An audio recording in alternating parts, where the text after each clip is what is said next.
नमस्कार मित्रांनो, जय श्रीराम, जय सारथी.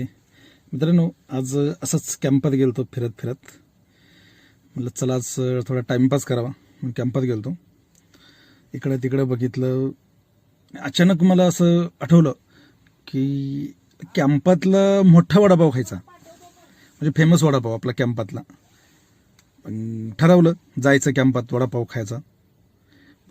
समोरच दिसलं, लगेच गाडी काढली आणि लगेच निघालो. समोरच दिसला मोठा वडापाव, गाडी पार केली,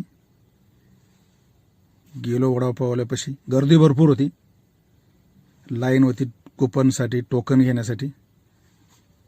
टोकन घेतलं, मग असा मस्त वास वडापावचा सुटला होता.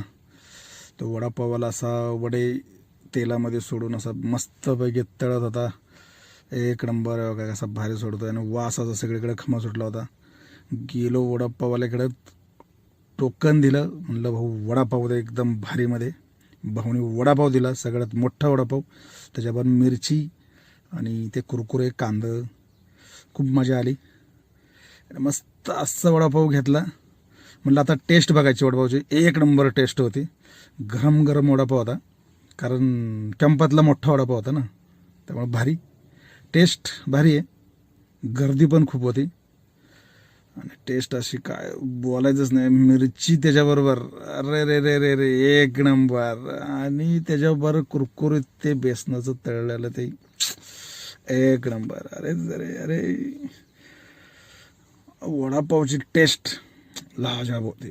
खतरनाक वडापावची टेस्ट होती. म्हणजे टेस्ट अजून बदलली नाही आहे, मस्त टेस्ट आहे.